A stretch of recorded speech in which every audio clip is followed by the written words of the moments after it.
سورہ آل عمران کا ترجمہ اور تشریح کا سبق ہم پڑھ رہے ہیں۔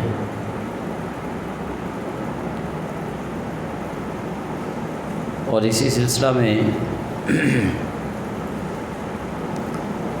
سورہ آل عمران کی 33 آیتیں ہم نے ترجمہ اور مختصر تشریح کے ساتھ پڑھی۔ پچھلے جمعہ 32ویں آیت پہ اختتام کیا، جس میں خدا بزرگ و برتر ارشاد فرما رہا ہے، بسم اللہ الرحمن الرحیم، ان اللہ اصطفیٰ آدم و نوحا و آل ابراہیم و آل عمران علی العالمین۔ بے شک اللہ نے چن لیا آدم علیہ السلام کو اور نوح علیہ السلام کو اور آل ابراہیم کو اور آل عمران کو سارے جہان والوں میں سے، ذریۃ بعضها من بعض واللہ سمیع علیم۔ اور اگلی آیت میں فرمایا کہ یہ ایک نسل ہے، یہ ایک اولاد ہے ایک دوسرے میں سے، واللہ سمیع علیم، اور اللہ سب سے زیادہ سننے والا اور سب سے زیادہ جاننے والا ہے۔ یہ اللہ تعالیٰ نے 4 برگزیدہ پیغمبروں کا یہاں پہ ذکر کیا کہ بے شک اللہ نے چنا ہے آدم کو، اللہ نے چن لیا نوح کو، اللہ نے چن لیا آل ابراہیم کو، اور اللہ نے چن لیا آل عمران کو۔ اب جب ہم یہاں تھوڑی سی توجہ کریں گے اس آیت پہ، چونکہ پچھلے جمعے وقت تھوڑا تھا تو اس آیت کی تشریح نہ ہو سکی۔ ایک تو آدم علیہ السلام کو اللہ نے چنا، ایک نوح علیہ السلام کو چنا، پھر اگلا فرمایا آل ابراہیم کو اور آل عمران کو۔ اب اگر ہم یہاں پہ یہ دیکھیں گے کہ آل ابراہیم اور آل عمران 2 الفاظ ہیں، 2 جملے ہیں، کیا اللہ نے ساری آل ابراہیم کو چن لیا نبوت کے لیے؟ کیا اللہ نے ساری آل عمران کو چن لیا نبوت کے لیے؟ یقیناً آل عمران یعنی حضرت عمران علیہ السلام کی ساری اولاد جتنی بھی آگے چلی سب کو اللہ نے نہیں چنا۔ ایسے ہی ابراہیم علیہ السلام کی جتنی اولاد تھی ساری اولاد کو نہیں منتخب فرمایا، ساری اولاد کو نہیں چنا۔ آل ابراہیم میں سے کچھ، آل عمران میں سے کچھ، یعنی جو اللہ کو پسند آئے انہیں مالک نے نبوت کے مقام پر سرفراز فرما دیا۔ اب اگر آل ابراہیم اور آل عمران 2 لفظوں پہ ہم نے توجہ کرنی ہے، ایک بڑا ہی اہم مسئلہ سامنے آ جائے گا۔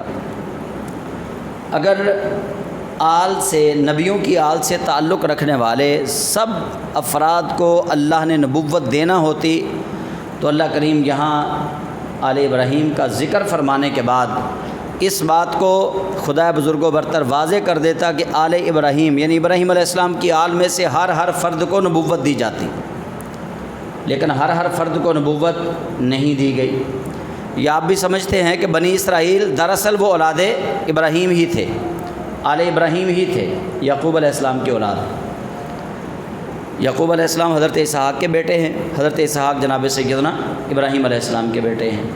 تو یہ بنی اسرائیل سے نبوت کا سلسلہ اللہ نے منقطع فرما کے، یعنی آل ابراہیم سے نبوت کے سلسلے کو اللہ نے تبدیل کیا نبی کریم صلی اللہ علیہ وسلم کے مبارک خاندان میں، خاندان بنو ہاشم کی طرف اس کو لوٹایا۔ پتہ چلا کہ نبی کی ساری آل جو ہے وہ نبوت کے مقام پر فائز نہیں ہو سکتی۔ اگر ساری آل کو نبوت کے مقام پہ فائز فرمانا ہوتا تو اللہ رب العزت جناب ابراہیم علیہ السلام کی قیامت تک آنے والی ساری اولاد کو اللہ تعالیٰ یہی مقام عطا فرما دیتا، جیسا کہ قرآن پاک کی اس آیت سے ظاہر یہی ہو رہا ہے کہ ان اللہ اصطفیٰ آدم و نوح و آل ابراہیم و آل عمران، یعنی اللہ نے آدم علیہ السلام کو منتخب کیا، حضرت نوح علیہ السلام کو منتخب کیا، آل ابراہیم کو منتخب کیا اور آل عمران کو منتخب کیا علی العالمین، اور سب کو عالمین پر فضیلت عطا فرما دی۔ اگر یہی دیکھا جائے تو پھر آل ابراہیم اور آل عمران ان دونوں کی فضیلت کو اگر دیکھا جائے کہ عالمین پر ان دونوں کی فضیلت مسلم ہے، تو پھر نبی کریم صلی اللہ علیہ وآلہ وسلم کی آل کی جو اہمیت ہے، حضور کی آل کا جو مقام اور مرتبہ ہے، پھر تو وہ ہمیں کم ماننا پڑے گا۔ پھر لازم آتا ہے کہ حضور کی آل جو ہے وہ ان نبیوں کی آل سے دوسرے درجے پہ ہے، لیکن ایسا نہیں ہے۔ نبی کریم صلی اللہ علیہ وآلہ وسلم جس طرح آپ سید الانبیاء والمرسلین ہیں، جس طرح آپ سید العالمین ہیں، ساری کائنات میں بہترین ہیں، اسی طرح حضور سید عالم صلی اللہ علیہ وآلہ وسلم کی آل بھی کائنات میں سب سے بہترین ہے۔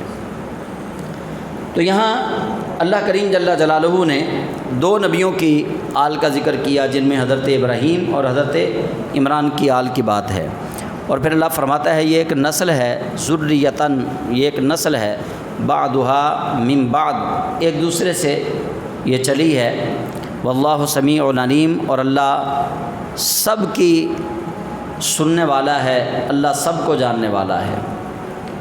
اگلا مضمون جو ہے وہ بڑا اہم یہاں سے شروع ہو رہا ہے کہ حضرت حنا، یہ میں نے پچھلے جمعہ بھی عرض کیا تھا، یہ حضرت عمران علیہ السلام کی زوجہ ہیں۔ عمران بھی تاریخ عالم میں دو گزرے، ایک حضرت عمران بن یسہر ان کا نام ہے، اور دوسرے حضرت عمران بن ماثان۔ یہ عمران بن ماثان ہیں جو حضرت عیسیٰ علیہ السلام کے نانا جان ہیں، ان کا نام ہے حضرت عمران بن ماثان، اور ان کی عیسیٰ علیہ السلام کی نانی جان کا نام ہے حنا بنت ماقوزہ۔ یہ حضرت یحییٰ علیہ السلام کی بھی نانی لگتی ہیں۔ حضرت عیسیٰ علیہ السلام جو ہیں ان کے خالو کا نام ہے حضرت زکریا، حضرت مریم کے خالو کا نام ہے حضرت زکریا علیہ السلام، وہ بھی اللہ کے جلیل القدر نبی تھے۔ یہ زمانہ ایک ہی ہے، جب حضرت عمران وہ بھی اللہ کے نبی تھے، مریم علیہ السلام کے والد، انہوں نے شادی کی حضرت حنا سے۔ حضرت حنا سے شادی کے بعد وہ کافی عمر گزر گئی، بڑھاپے کو پہنچے، تو حضرت حنا جو ہیں حضرت مریم کی والدہ، وہ بیٹھی ہیں، انہوں نے دیکھا کہ درخت پہ ایک پرندہ بیٹھا ہے اور پرندہ اپنے بچے کے ساتھ کھیل رہا ہے۔ بس ان کے دل میں بھی یہ آرزو پوری پیدا ہوئی کہ کاش میرے پاس بھی بچہ ہو، میں اپنے بچے کے ساتھ کھیلوں، میں اپنے بچے کو لاڈ لڑاؤں۔ تو وہ وہاں انہوں نے یہ منت مانی۔ قرآن کہتا ہے کہ منت کیسے مانی انہوں نے، اذ قالت امرأۃ عمران رب انی نذرت، جب کہا عمران کی بیوی نے رب انی نذرت، اے میرے رب میں نظر مانتی ہوں، بے شک میں نظر مانتی ہوں، لاکا تیرے لیے، ما فی بطنی محررن، جو بھی میرے بطن میں ہوگا، یعنی اگر لڑکا ہوا تو وہ تیرے لیے وقف ہوگا، تیری خدمت کے لیے میں اس کو مقرر کروں گی، فتقبل منی، پس تو اس کو مجھ سے قبول فرما لے، انک انت السمیع العلیم، بے شک تو سمیع بھی ہے سب سے زیادہ سننے والا، اور علیم بھی ہے سب سے زیادہ جاننے والا۔ انہوں نے یہ منت مان لی۔ اب جیسے ہی انہوں نے منت مانی تو حضرت عمران سے انہوں نے بات کی، انہوں نے کہا کہ میں نے منت مانی ہے کہ میرے پیٹ میں اگر بیٹا ہوا تو جو میرے وطن میں ہے، اگر یہ بیٹا ہوا تو میں اس کو اللہ کے لیے وقف کر دوں گی، اللہ کی خدمت کے لیے اس کو وقف کروں گی۔ تو حضرت عمران ان سے کہنے لگے کہ اللہ کی بندی، تو نے منت تو مان لی، اگر تیرے پیٹ میں جو حمل ہے، اگر یہ بیٹا پیدا نہ ہوا، بیٹی پیدا ہوگی تو کیا کرے گی؟ تو نے تو فٹافٹ منت مان لی ہے کہ اگر بیٹا ہوا تو میں اللہ کے راستے پہ اس کو وقف کروں گی، اللہ کے لیے خاص کر دوں گی اس کو۔ خیر انہوں نے کہا جی اب تو میں نے منت مان لیا، اب بیٹی ہو یا بیٹا ہو، اب اللہ کے لیے اس کو ہم محرر کریں گے، خاص کریں گے، وقف کریں گے۔ فلما وضعتها، پھر جب انہوں نے اسے جنا، قالت رب انی وضعتها انثى، وہ بیٹی پیدا ہوئی۔ تو وہ کہنے لگیں یا اللہ یہ جو میں نے جنا ہے یہ تو بیٹی ہے۔ قالت رب انی وضعتها، تو انہوں نے کہا اے میرے رب بے شک جو میں نے یہ جنا ہے یہ تو انثی ہے، یعنی مؤنث ہے، لڑکی ہے۔ واللہ اعلم بما وضعت، اور اللہ تو خوب جانتا ہے کہ انہوں نے جو بھی جنا، اللہ کو تو معلوم ہے۔ لیکن وہ اللہ کی بارگاہ میں چونکہ انہوں نے منت مانی تھی، اب وہ اللہ سے ہم کلام ہوئیں، اللہ کی طرف انہوں نے توجہ کی، کہنے لگی یا اللہ، کبھی کبھی ہم بھی اکیلے میں بات کر ہی لیتے ہیں نا کہ یا اللہ میں نے سوچا یہ تھا یہ ہو گیا۔ ایسے ہی انہوں نے اللہ سے گفتگو کی کہ قالت رب انی وضعتها انثی، یا اللہ یہ تو میں نے جو جنم دیا ہے یہ تو لڑکی ہے۔ واللہ اعلم بما وضعت، اور اللہ خوب جانتا ہے جو انہوں نے جنا۔ ولیس الذکر کالانثی، اور یہ یقینی بات ہے کہ لڑکا لڑکی کی طرح نہیں ہوتا، لڑکے کا مقام الگ ہے، لڑکی کا مقام الگ ہے۔ ولیس الذکر کالانثی، تو وہ چونکہ لڑکی تھی پھر انہوں نے کیا کیا، وَإِنِّي سَمَّيْتُهَا مریم، تو وہ حضرت مریم کی والدہ جو ہیں حنا بنت ماخوذہ، وہ کہنے لگی کہ میں ان کا نام مریم رکھتی ہوں۔ انہوں نے ان کا نام مریم رکھا اور ساتھ ہی ایک دعا بھی دی، وَإِنِّي أُعِيذُهَا بِكَ، اور میں اس کو یا اللہ تیری پناہ میں دیتی ہوں، وَذُرِّيَّتَهَا، اور اس کی اولاد کو بھی تیری پناہ میں دیتی ہوں، مِنَ الشَّيْطَانِ الرَّجِيمِ، شیطان مردود کے شر سے۔ یعنی بیٹی پیدا ہوئی، نام رکھا، نام رکھنے کے ساتھ ہی اللہ کے سپرد کر دیا کہ یا اللہ تیرے سپرد ہے، یہ بھی مریم بھی تیرے سپرد، مریم کی اولاد بھی تیرے سپرد، شیطان مردود کی چالوں سے، شیطان مردود کے شر سے۔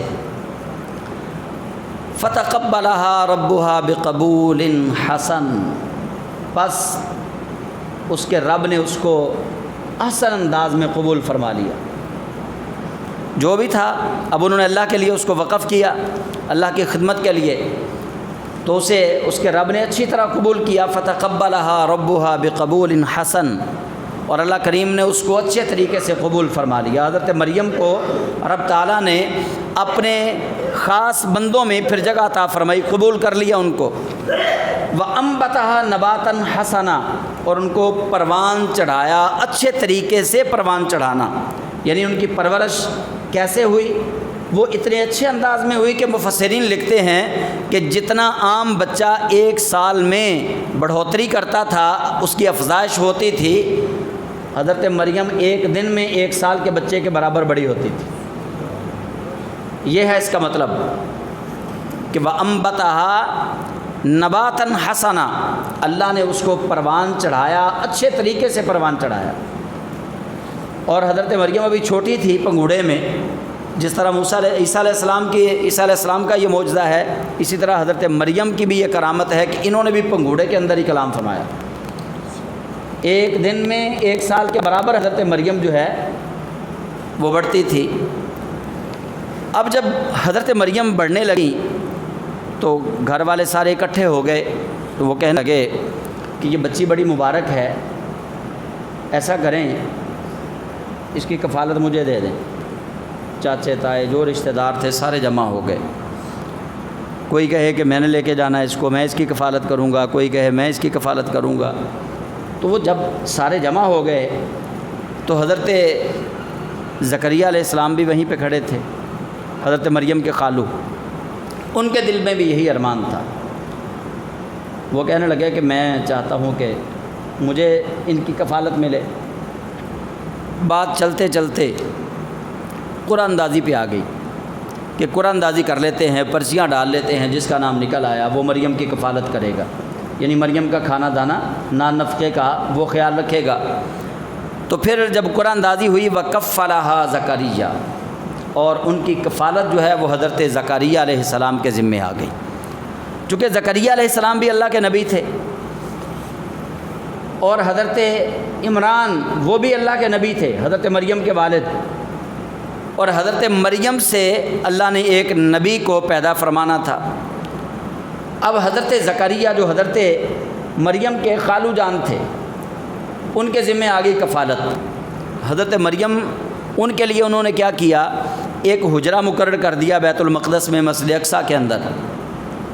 تو حضرت مریم اسی حجرے کے اندر رہتی، آپ اللہ کے لیے نماز ادا کرتی، اللہ اللہ کرتی، وہاں پہ اللہ کا ذکر اذکار جو بھی اس وقت تھا، آپ ہمہ وقت رب تعالیٰ جل جلالہ کی عبادت کے اندر مصروف رہتی حضرت مریم۔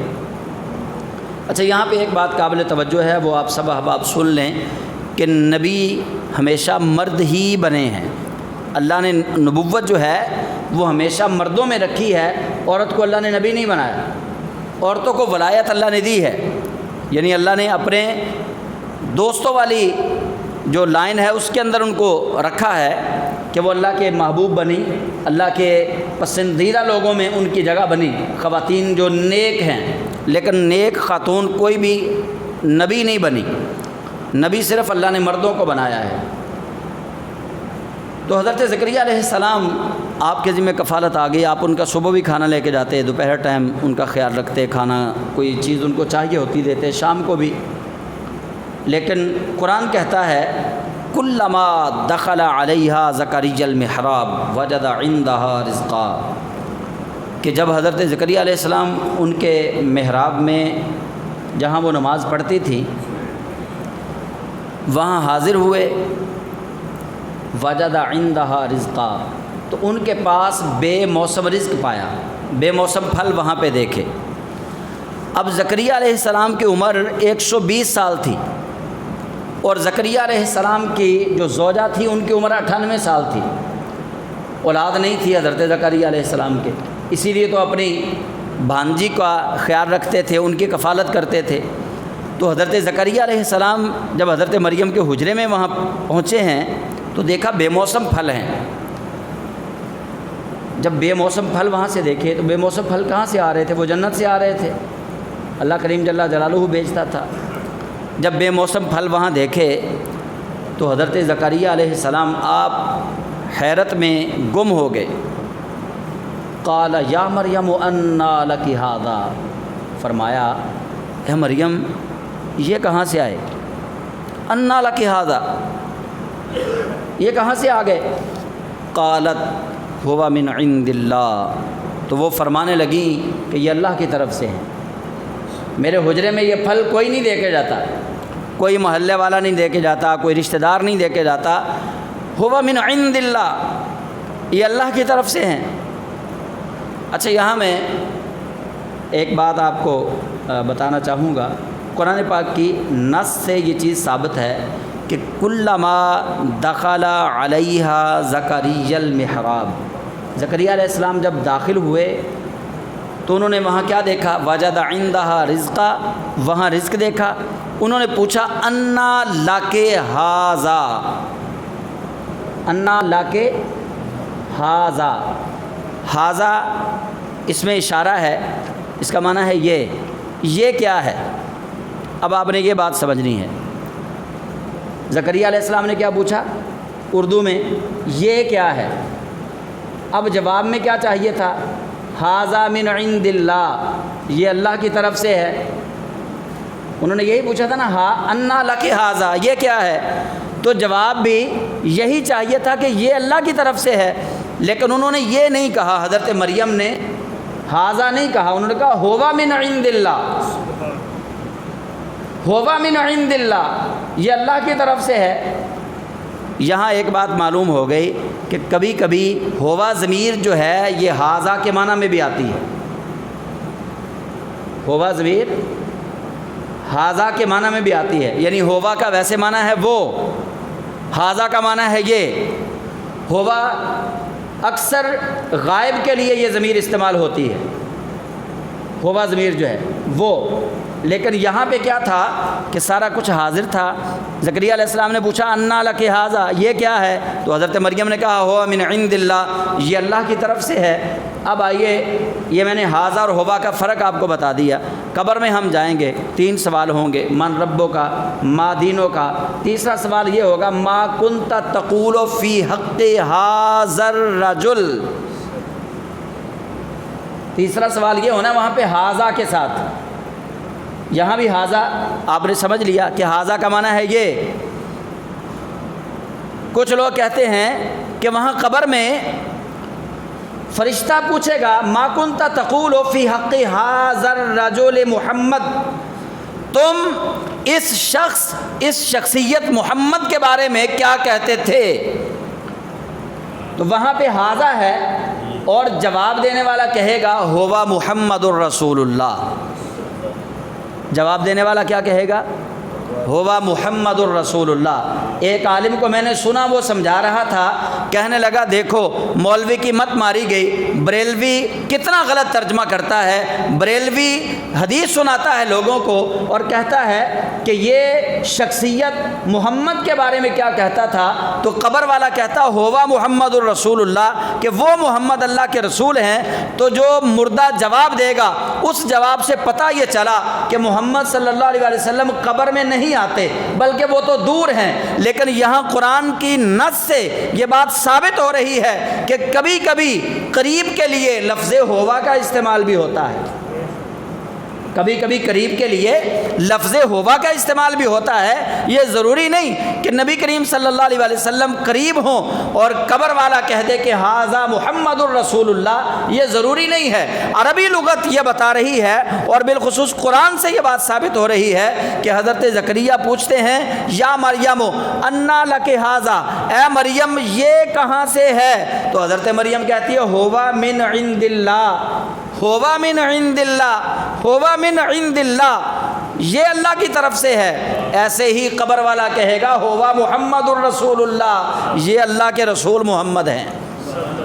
جس طرح یہاں ہوا جو ہے وہ ھذا کے معنی میں ہے، اسی طرح قبر کے اندر اگر مردہ جواب دے گا نا ہوا محمد الرسول اللہ، اس کا مطلب یہ نہیں ہوگا کہ وہ رسول اللہ صلی اللہ علیہ وسلم اس کے پاس نہیں ہوں گے۔ وہاں بھی ھذا اور ہوا کا معنی یہیں سے سمجھ آئے گا کہ کبھی کبھی جواب سوال کرنے والا ھذا کے ساتھ سوال کرتا ہے اور جواب دینے والا ہوا کے ساتھ جواب دیتا ہے، تو یہ بات بھی یہاں سے ثابت ہو گئی۔ اچھا، آپ کی عمر کتنی تھی حضرت زکریا کی؟ 120 سال۔ آپ کی زوجہ کی عمر 98 سال، دونوں بڑھاپے میں۔ حضرت زکریا علیہ السلام نے دیکھا حجرہ مریم میں بے موسم پھل، حجرہ مریم میں بے موسم پھل، جہاں وہ بیٹھ کے اللہ اللہ کرتی تھی، جو کمرہ ان کے ذکر کے لیے مخصوص تھا، جس جگہ پہ اللہ کی ولیہ بیٹھ کے اللہ اللہ کرتی تھی، اللہ کو سجدے کرتی تھی، وہ جگہ اتنی مبارک بنی کہ وہاں بے موسم پھل آیا کرتے تھے، اللہ کی طرف سے جنتی پھل وہاں پہ اترتے تھے۔ حضرت زکریا علیہ السلام نے جب یہ دیکھا کہ حجرہ مریم میں بے موسم پھل،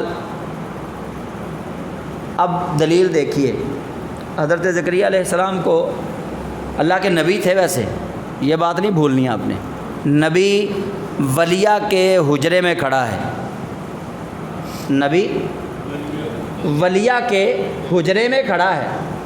نبی کا نام ہے زکریا اور ولیہ کا نام ہے سیدہ مریم۔ نبی وقت کا نبی سیدہ مریم کے حجرے میں کھڑا ہے اور پوچھ رہا ہے انا لک ھذا۔ پتہ چلا کہ قریب تھے کھڑے اور حجرے میں کھڑے تھے تو پوچھ رہے تھے کہ مریم یہ کہاں سے ہے بے موسم پھل؟ تو حضرت مریم کہتے ہیں ہوا من عند اللہ ان اللہ یرزق من یشاء بغیر حساب، بے شک اللہ جس کو چاہتا ہے بغیر حساب کے رزق عطا فرماتا ہے، بغیر حساب کے۔ زکریا علیہ السلام تو شاید حساب کرتے، یا رشتہ دار جو حضرت مریم کو کھانا دیتے اس کا حساب کرتے۔ حضرت مریم جواب دے رہی ہیں کہ میرا مالک مجھے جنت سے بے حساب عطا فرما رہا ہے، یہ وہ رزق ہے جس کا حساب اللہ لے گا نہیں۔ اور سیدہ مریم جواباً کہہ رہی ہیں ان اللہ یرزق من یشاء بغیر حساب، اللہ وہ ہے جو بغیر حساب کے رزق عطا فرماتا ہے۔ ہمارے لیے بھی ایسے ہی ہے، کبھی سوچ لیں، جن کو دل کے سٹینٹ پڑے ہوئے ہیں وہ 2-3 لاکھ روپیہ خرچہ آتا ہے اس پہ، ہاں جی، تو 2-3 لاکھ روپیہ خرچہ کر کے پھر اس کے بعد کیا ہوتا ہے؟ پھر بھی پرہیز، یہ نہیں ہے کہ دل کا سٹینٹ جو ہے وہ ڈھل گیا تو اب بے فکر ہو کے جیسے مرضی کھاؤ پیو، جیسے مرضی اب کرو، نہیں ایسے نہیں ہے، پرہیز پھر بھی۔ لیکن میں صرف ایک بات بتا رہا ہوں، باقی تو پوری باڈی کا اگر موازنہ کرنا چاہے تو اس کے لیے پوری زندگی چاہیے کہ ہم اللہ کے اتنے بڑے ناشکرے لوگ ہیں کہ ہم تو دل کی جو ایک بار دھڑکن ہے نا اس کا ہی شکریہ ادا نہیں کر سکتے، اس کا ہم شکریہ ادا نہیں کر سکتے اللہ وحدہ لا شریک کا۔ کبھی سوچے تو صحیح، اللہ ہمیں بھی بے حساب رزق عطا فرما رہا ہے، کوئی حساب نہیں لیتا اللہ۔ اگر اللہ ہمارے اعمال کے مطابق ہمیں دے تو آپ سبھی جانتے ہیں کہ ہمارے تو اعمال اتنے ہے ہی نہیں اچھے، تو اللہ کریم نے تو کوئی شرط ہی نہیں رکھی کہ تو نماز فجر کی نماز پڑھے گا تو تجھے یہ دوں گا، ظہر کی پڑھے گا تو تجھے یہ دوں گا، عصر کی پڑھے گا تو یہ دوں گا، مغرب کی پڑھے گا تو یہ دوں گا، عشاء کی پڑھے گا تو یہ دوں گا، جمعے کی پڑھے گا تو یہ دوں گا۔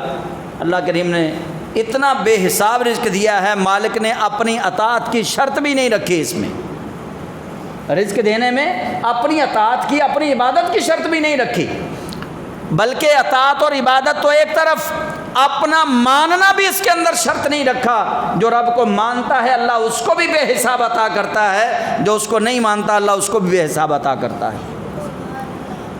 ان اللہ یرزق من یشاء بغیر حساب۔ جب انہوں نے حضرت مریم نے یہ بتایا نا ان کو، اچھا ان کو پتا تو پہلے ہی تھا، اللہ کے نبی تھے، یہ نہیں ہم کہہ سکتے کہ نبی کا علم جو ہے وہ ولیہ سے کم تھا، یا نبی کا رتبہ جو ہے وہ ولیہ سے کم تھا، یہ بھی ہم نہیں کہہ سکتے، بس اللہ کی حکمت تھی، اللہ کی حکمت تھی، اللہ بتانا چاہ رہا ہے۔ یہ بالکل ویسے ہی ہے جیسے سورہ نمل میں ہے نا کہ حضرت سلیمان علیہ السلام اللہ کے نبی تھے، اور نبی بھی دیکھیے کتنے جلیل القدر سلیمان علیہ السلام، ہواؤں پہ آپ کی حکومت، بادلوں پہ آپ کی حکومت، زمین پہ آپ کا تصرف، جنوں پہ آپ کا تصرف، شیاطین کو آپ نے قید کیا ہوا ہے، مطلب ہر چیز پہ اللہ نے سلیمان علیہ السلام کو تصرف دیا ہے۔ لیکن ملکہ بلقیس کا تخت منگوانا تھا تو کیا کہا؟ کوئی ہے جو ملکہ بلقیس کے آنے سے پہلے تخت لے کے آئے؟ تصرف میں سارا کچھ تھا، اللہ نے تصرف میں سارا کچھ دیا ہوا سلیمان علیہ السلام کے، لیکن خود تخت نہیں منگوا رہے۔ یہ کون سلیمان علیہ السلام ہیں؟ لشکر چلنے لگا، چیونٹی نے بڑی دور سے دیکھا، دیکھ کے اپنی ساتھ والی چیونٹیوں کو کہنے لگی یا ایھا النمل ادخلوا مساکنکم لا یحطمنکم سلیمان وجنودہ وہم لا یشعرون۔ اے چیونٹیوں جلدی جلدی اپنی بلوں میں گھس جاؤ، اپنے سوراخوں کے اندر جلدی جلدی داخل ہو جاؤ، کہیں سلیمان علیہ السلام کا لشکر تمہیں اپنے پیروں تلے روند نہ ڈالے۔ میں سلیمان علیہ السلام کی آپ کو طاقت، ان کا علم، ان کی نظر بتانے لگا ہوں۔ جب چیونٹی نے یہ کہا نا فتبسم ضاحکا من قولها، سلیمان علیہ السلام چیونٹی کی بات سن کے مسکرا دیے۔ سلیمان علیہ السلام چیونٹی کی بات سن کے، قرآن کہتا ہے سورہ نمل 19واں پارہ، سلیمان علیہ السلام چیونٹی کی بات سن کے مسکرا دیے، فتبسم ضاحکا من قولها، اس کے قول سے آپ مسکرا دیے۔ پتہ چلا آج سائنس بڑی ترقی کر گئی، سائنس آج بڑی ترقی کر گئی، لیکن سائنس ابھی تک چیونٹی کی آواز کو ریکارڈ نہیں کر سکی۔ ریکارڈنگ کا سلسلہ ہوتا ہے نا، لیکن سائنس آج تک چیونٹی کی آواز کو سائنس ریکارڈ نہیں کر سکی، اپنی ریکارڈنگ کا حصہ نہ بنا سکی۔ کیوں جی؟ آپ سائنس کے ٹیچر ہیں زید صاحب، بتائیے ہے کوئی ایسی تحقیق؟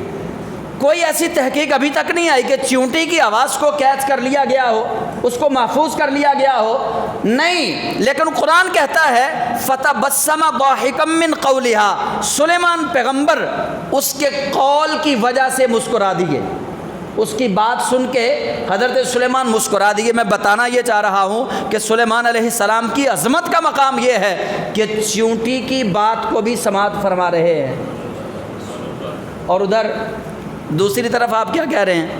بھئی دربار میں کوئی ہے جو ملکہ بلقیس کے پہنچنے سے پہلے اس کا تخت یہاں لا دے؟ طاقت ہونے کے باوجود، تصرف ہونے کے باوجود سلیمان علیہ السلام اپنے درباریوں سے کہہ رہے ہیں۔ تو حضرت آصف بن برقیہ پھر لے کر آئے، جن سے نہیں منگوایا، آصف بن برقیہ لے کے آئے۔ تو حضرت سلیمان علیہ السلام نے اس کے بعد کہا کیا؟ جب تخت آ گیا نا تو سلیمان علیہ السلام نے بات ختم کر دی، آپ نے فرمایا ھذا من فضل ربی، یہ میرے رب کا فضل ہے۔ پتہ چلا کہ ولی کی کرامت بھی رب کا فضل، نبی کا معجزہ بھی رب کا فضل، اللہ کے فضل کے بغیر ہوتا کچھ نہیں۔ تو یہ جو اولیاء اللہ کی کرامتوں کو شرک کہتے ہیں، یہ جو اولیاء اللہ کی کرامات کو حیرت کی نگاہ سے دیکھتے ہیں، انہیں حیرت نہیں ہونی چاہیے، انہیں تعجب نہیں ہونا چاہیے، انہیں اللہ کے قرآن کی وجہ سے یہ کہنا چاہیے کہ ھذا من فضل ربی، یہ تو رب کا فضل ہے۔ وہ کرامت داتا علی اجمیری کی ہو، وہ کرامت غوث اعظم کی ہو، وہ کرامت خواجہ معین الدین کی ہو، وہ کرامت کسی بھی بزرگ کی ہو، وہ ہوتا اللہ کا فضل ہے۔ تو یہاں بھی ویسے ہی ہے۔ میں آپ کو بات یہ بتا رہا ہوں کہ حضرت زکریا حضرت مریم کے حجرہ میں کھڑے ہیں، جس جگہ پہ بیٹھ کے وہ اللہ اللہ کرتی تھی، تو حضرت مریم سے پوچھ رہے ہیں کہ مریم یہ بے موسم پھل کہاں سے آیا؟ انہوں نے کہا اللہ کی طرف سے، اللہ کی طرف سے آیا یہ پھل، اللہ بے حساب رزق دیتا ہے۔ تو اب زکریا علیہ السلام کے دماغ میں ایک بات آئی، قرآن کہتا ہے ہنالک، اوتھے ہی اسی جگہ تے، ہنالک دعا زکریا ربا، وہیں پہ کھڑے کھڑے دعا کی زکریا علیہ السلام نے اللہ کریم سے، وہیں پہ کھڑے کھڑے۔ اچھا میں اس لفظ کو آسان کر دوں، مزار پہ کھڑے کھڑے، دربار پہ کھڑے کھڑے، اب یہ میں اپنی لغت میں بات کر رہا ہوں۔ مزار، مزار کس کو کہتے ہیں؟ زیارت گاہ کو۔ مزار کس کو کہتے ہیں؟ زیارت گاہ کو۔ دربار کس کو کہتے ہیں؟ جہاں پہ کوئی بادشاہ دربار سجا کے بیٹھا ہو، اس کو دربار کہتے ہیں۔ اب ترجمہ ہی کرنا ہے نا، آپ کو بات سمجھانی ہے میں نے۔ ہم اولیاء اللہ کے مزارات پہ جا کے اللہ سے اولاد کے لیے دعا کرتے ہیں، اولیاء اللہ کے مزارات پہ جا کے اللہ سے اولاد کی دعا کرتے ہیں، دعا اللہ سے کرتے ہیں، بیٹا اللہ سے مانگتے ہیں، بیٹی بھی اللہ سے مانگتے ہیں، لیکن دعا کے لیے انتخاب کرتے ہیں کسی ولی اللہ کا مزار دعا کرنے کے لیے۔ اب یہ توجہ سے آپ نے بات سمجھنی ہے، قرآن سے میں آپ کو بات سمجھا رہا ہوں۔ تیسرا پارہ ہے، سورہ آل عمران ہے، حضرت مریم اپنے حجرے میں بیٹھی ہوئی ہیں۔ اب دیکھیے مزارات اولیاء پہ جانا شرک نہیں ہے، مزارات اولیاء پہ جانا شرک نہیں۔ اگر تم اس نیت سے جا رہے ہو کہ دربار والا اللہ کے برابر کام کرتا ہے تو پھر شرک ہے۔ اگر تم اس نیت سے جا رہے ہو کہ دربار والا بیٹے بیٹیاں دیتا ہے پھر شرک ہے۔ اگر تم دعا دربار والے سے مانگنے کے لیے جا رہے ہو پھر شرک ہے۔ اگر تم دربار کا انتخاب اس لیے کرتے ہو کہ یہاں اللہ والا بیٹھا تھا، اللہ اللہ کرتا تھا، تو جس جگہ اللہ والا یا اللہ والی بیٹھ کے اللہ اللہ کرے، قرآن کہتا ہے وہاں پہ جنت سے پھل اترتا ہے۔ قرآن کہتا ہے وہاں جنت سے پھل اترتا ہے، اور جس جگہ پہ جنت سے پھل اترے وہ جگہ بڑی بے مثال ہوتی ہے، وہ جگہ اللہ کی مقبول جگہ ہوتی ہے۔ حضرت زکریا اپنے گھر سے چلے حضرت مریم کو کھانا دینے کے لیے، اور آگے حضرت مریم کے حجرے میں وہاں دیکھا بے موسم پھل ہے، تو پھر بے موسم پھل دیکھ کے حضرت زکریا وہاں سے مسجد اقصیٰ میں جا کے دعا مانگنے نہیں گئے۔ اب یہ آپ مرزا جیلمی سے پوچھ لیں، یہ آپ ساحل ادیم سے پوچھ لیں، یہ آپ مولوی اسحاق سے پوچھ لیں، یہ آپ جاوید غامدی سے پوچھ لیں، میں اللہ کے ولیوں کے دشمنوں کے نام لے رہا ہوں کہ جنہوں نے اللہ کے ولیوں کی دشمنی عوام کے دلوں میں ڈالنے کی کوشش کی کہ ولیوں سے مانگنا شرک ہے۔ میں کہتا ہوں ولی سے کوئی بھی نہیں مانگتا، عام اجڑ جاہل مسلمان بھی اللہ کے ولی کے دربار پہ اس لیے نہیں جاتا کہ ولی اولاد دیتا ہے، بلکہ اس لیے جاتا ہے کہ یہ اللہ کا پیارا ہے، اللہ اس کے صدقے میں مجھے اولاد عطا کرے گا، اس لیے جاتا ہے۔ ولی سے کوئی اولاد لینے نہیں جاتا، ولی سے کوئی دعا مانگنے نہیں جاتا، دعا سارے اللہ سے مانگتے ہیں، بس جگہ کا انتخاب کرتے ہیں، اور دل میں یہ ہوتا ہے کہ یار فلاں اللہ کے بندے نے اس جگہ پہ بیٹھ کے بڑی اللہ اللہ کی ہے، وہ جگہ برکت والی ہے، اس جگہ جا کے دعا کرتے ہیں۔ یہ مضمون تو سارا قرآن کا ہے۔ حضرت مریم نے جس جگہ پہ بیٹھ کے اللہ اللہ کی، اب زکریا علیہ السلام وہاں کھڑے ہیں، تو حضرت زکریا واپس گھر نہیں گئے۔ چاہیے کیا تھا ویسے؟ توجہ ہے سب کی؟ زکریا علیہ السلام کون تھے؟ اللہ کے نبی، اللہ کے، حضرت مریم اللہ کی ولیہ، نبی ولیہ کے حجرے میں کھڑا ہے، خالو ہے، نبی ولیہ کے حجرے میں کھڑے ہیں اور اولاد کی دعا مانگنے لگے ہیں۔ جب دیکھا نا کہ میری بھانجی کے حجرے میں بے موسم پھل ہے تو دل میں خیال آیا کہ مالک اگر تو حجرہ مریم میں بے موسم پھل عطا کر سکتا ہے تو کیا ہوا جو میری عمر 120 سال ہے، میری بیوی کی عمر 98 سال ہے، یا اللہ تیری قدرت سے تو بعید نہیں ہے نا۔ اگر یہاں بے موسم پھل آ سکتا ہے تو میرے آنگن میں بے موسم اولاد بھی آ سکتی ہے۔ یہ تھا دل میں کہ اگر یہاں بے موسم پھل تو دے سکتا ہے تو مجھے بے موسم اولاد بھی دے سکتا ہے۔ گو میری جوانی نہ رہی، گو میری وہ عمر نہیں ہے کہ لوگ یہ سمجھے کہ اب زکریا کے اولاد ہوگی۔ لوگوں کا یہی مغالطہ تھا، لوگ اسی کشمکش میں تھے کہ زکریا علیہ السلام اب دنیا سے یہ ایسے ہی جائیں گے، ان کی اولاد کوئی نہیں ہوگی۔ لیکن اللہ تو پھر جس کو دیتا ہے بے حساب رزق دیتا ہے نا۔ تو زکریا علیہ السلام نے حجرہ مریم میں کھڑے ہو کے دعا مانگی۔ دعا کیا تھی؟ ہنالک دعا زکریا ربا۔ وہیں پہ کھڑے کھڑے آپ نے زکریا علیہ السلام نے اللہ سے مانگی دعا۔ کیا دعا مانگی؟ قال رب هب لی من لدنک ذریۃ طیبۃ انک سمیع الدعاء۔ یا اللہ مجھے نیک اور صالح بیٹا عطا فرما، ذریۃً طیبۃً، پاکیزہ اولاد، پاکیزہ بیٹا عطا فرما، انک سمیع الدعاء، بے شک تو دعا قبول فرمانے والا ہے۔ زکریا علیہ السلام نے مانگی دعا، اب ادھر دعا مانگی ادھر رب کی بارگاہ میں قبول کیسے ہوئی؟ فنادتہ الملائکہ، ندا دی فرشتے نے، وَهُوَ قَائِمٌ يُصَلِّي فِي الْمِحْرَابِ، ابھی وہ وہیں پہ کھڑے ہیں محراب میں، اسی حجرے میں کھڑے ہیں، فرشتہ آ گیا مبارکباد دینے کے لیے۔ حجرہ مریم میں ابھی کھڑے ہیں، فنادتہ الملائکہ، ندا دی آ کے ان کو فرشتے نے، کس حالت میں؟